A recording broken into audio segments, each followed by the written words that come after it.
Today is a big day for me. I haven't really brought this up on the vlog yet, but I signed up to play in I don't know if I'd call it a professional masterclass, but I'm playing in a masterclass. And it's something I haven't really done since I left Cal State Fullerton, just because, I don't know how you really get invited to do those things. I figured you're either invited or you're part of something that will let you do the masterclass. I'm playing an excerpts master's class in LA at RDG Woodwinds. You might remember me taking you there briefly when I went to go drop off Rainy's bass clarinet, but RDG Woodwinds is a big hub for clarinetists, oboists, and I would say woodwinds in general, but they don't have flutes, and the only thing of saxophones I've seen are reeds. I don't know if they actually sell saxophones there. It's a big hub for clarinetists, and Buffet, the people who make my clarinet, are hosting this masterclass with RDG Woodwinds. And one of their artists, Greg Radin of the Dallas Symphony Orchestra, he's the principal clarinetist, is hosting an excerpts master's class. And when the ad first went out, I immediately jumped on it just because, like, oh my god, I never really get the opportunity to play for people anymore now that I'm not in school. So I thought this was an amazing opportunity. I didn't even think. Immediately I was like, oh my god, I want to make sure I'm playing this. I don't care what I have to do in order to get in it. I'm going to play in this masterclass. I don't care. Went to my computer, filled out the form, picked 3 excerpts that I would play, and hope for the best, just because, you know, there was no guarantee that I would get played. But maybe like 5 or so days ago, they called me saying that I was going to play in the masterclass for sure. And there are 4 other people who are going to play in the class. So, and one of them is also my friend that you might get to meet today. So when I signed up, I was really excited about it. And that was maybe like 2 or 3 weeks ago when that ad first came out. And then I started to get a little nervous. See, I haven't really practiced or played orchestral excerpts really that much since for like the past, I'd say past 6-7 months or so, since I auditioned for American Youth Symphony. And that's not just because I didn't want to play them, it's just part of it was I wasn't auditioning for orchestras, and I don't know, I didn't really feel the need to practice them. But also, as a classical musician in music school, you kind of grow up with the stigma that to have a successful career in classical music, at least as a wind player and a string player, if you play violin, viola, cello, or bass, you have to work towards getting an orchestral career. If you want to be a performer, you're going to be in the orchestra. That's what you have to strive for. A lot of times as classical musicians, when we're practicing excerpts, we get so involved in practicing the excerpts and making sure they're perfect because in the audition process of auditioning for a spot to be in the orchestra, it's very perfection based.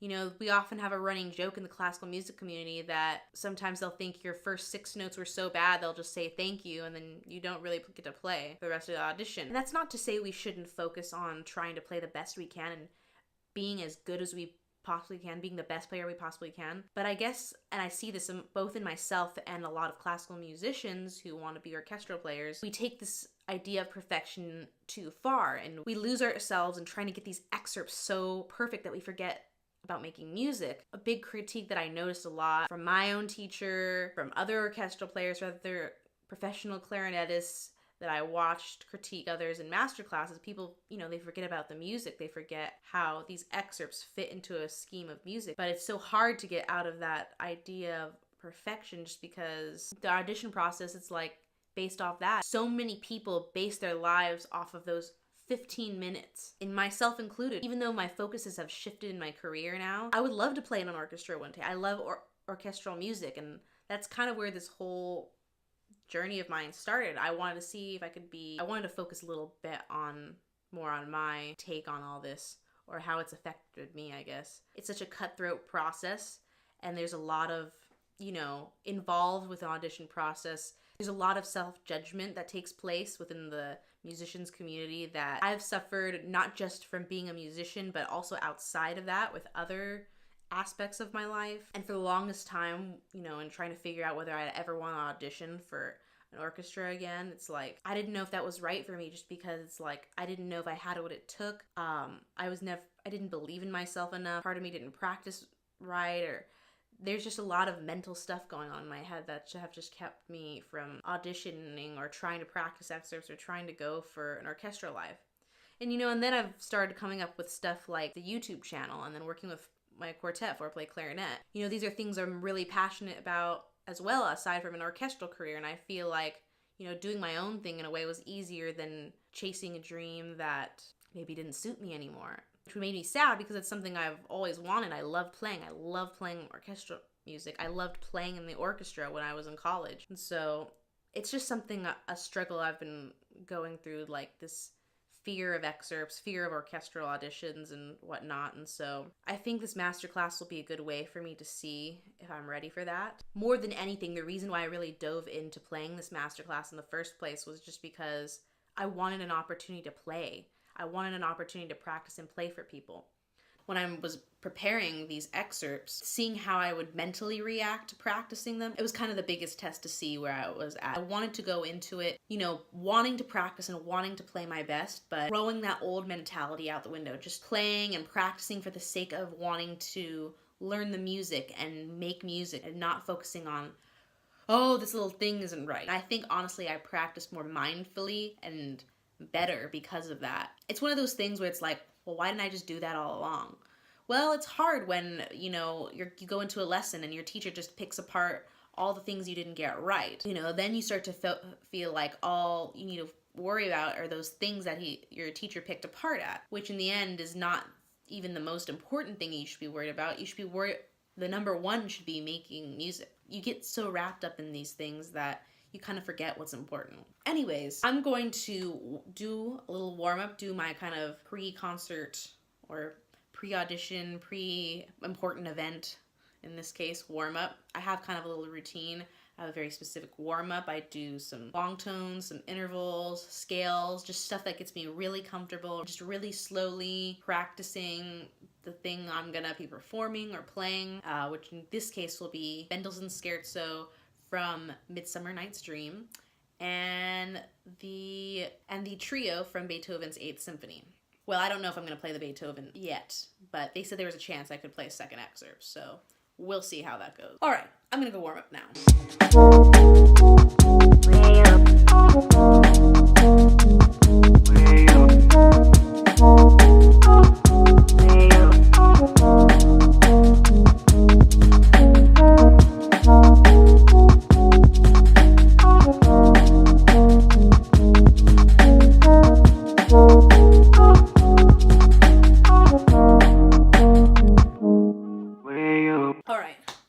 Done practicing right now. Let me get myself a little more ready, spruce myself up a little more, and then my last kind of key ritual, the thing that I do before I go off and get ready for either an audition or a masterclass, I like to have a nice long meditation session. And this is just a good way to just like kind of release everything that's going on in my mind, nerves, tension, insecurities. Meditating really helps me do that.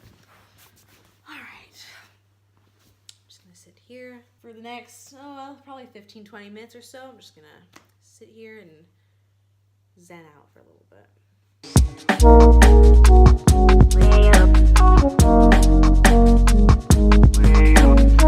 Whew, that was just the thing I needed to get my mind right. I feel very good right now. All right, I've got about like 5-ish minutes or so before I have to leave.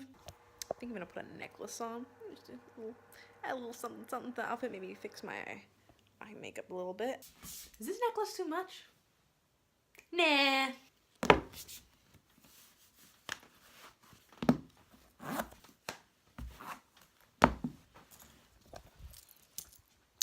Pick the boots because I'm going to be sitting while I play. It's actually more comfortable for me to sit and play in heels as opposed to flats, just because I'm kind of a short person, so when I sit down, the heels give me a little extra height and balances the way I sit a little better, so my bun has been just on point today. Okay, I'm gonna change my eye makeup. Look at my eyes now, and then... All right, now it's time for me to go. Actually, I forgot, we have to pick up a friend first. Way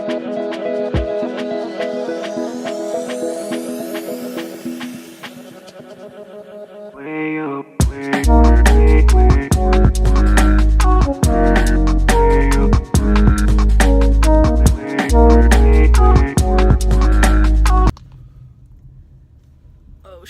The destination is on your left. Off by one house. One up here. Arrived. I know. All right, now I'm gonna wait for him to get out. I just texted him that I was here. Hello. Hey. How are you? Good. Just throw your stuff in the back wherever you want. Okay. Yeah, yeah.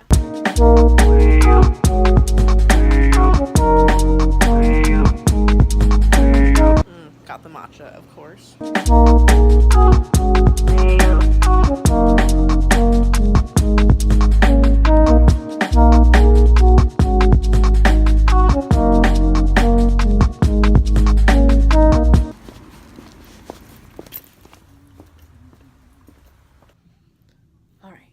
Into my warm-up room. I'm gonna set up and try out my reeds. I don't know how the weather change now that we're further deep into LA will affect my reeds, so definitely gonna try a few out. I brought a bajillion reeds, so all right, let's just see if my good reed from home is gonna be good here.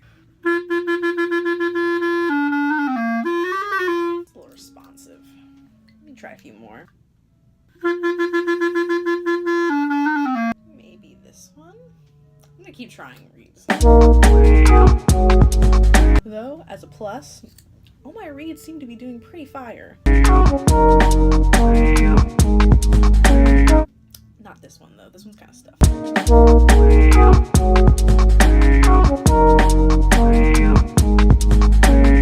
Alright, it's like 15 till the class starts. I'm gonna stop recording now. I'm probably not gonna be able to record the masterclass at all, but wish me luck. I think I'm fine. I feel a little jittery, but, you know, I practiced my butt off for this excerpt, so I think I'll be okay.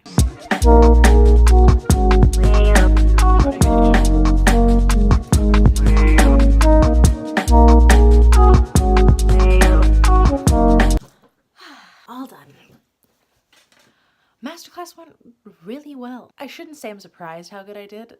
I feel like deep down inside I know I can perform well. You know, nerves always get the best of us sometimes, and everyone handles that kind of thing differently, but I don't know, maybe it was just the fact that I prepared better. I was just mentally more there than I normally am, but I felt like I did really good, and so it went well, and I'm happy with how I did. And I was actually freaking out a lot before I played. A lot of those people, you know, I see a lot at that music store at RDG Woodwinds, but, you know, some of them have never really heard me play before, so it's like, that's the kind of first impression that I'm making on them as a player.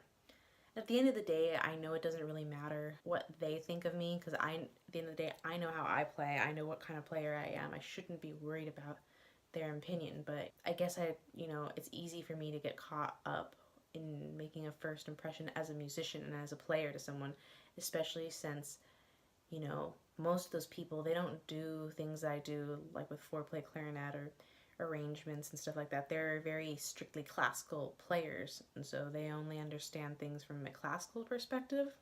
At least I think so. You know, maybe if I got to know them a little better, I would think differently. But yeah, I felt really good about it, and I felt like I had a strong performance. I worked well with the guy, and he was really nice too. Anyways, that felt good. That was a good first step, I think, in the right direction. You know, getting at least with having a better relationship with orchestral music. So yeah. Alright, I'm gonna tear down and get off to bed. It's like 11 p.m. already. Talk to you guys later. Thank you so much for watching. Make sure to like and subscribe and tell all your friends about me and my journeys and tell them to watch more. Alright, talk to you guys later. Bye.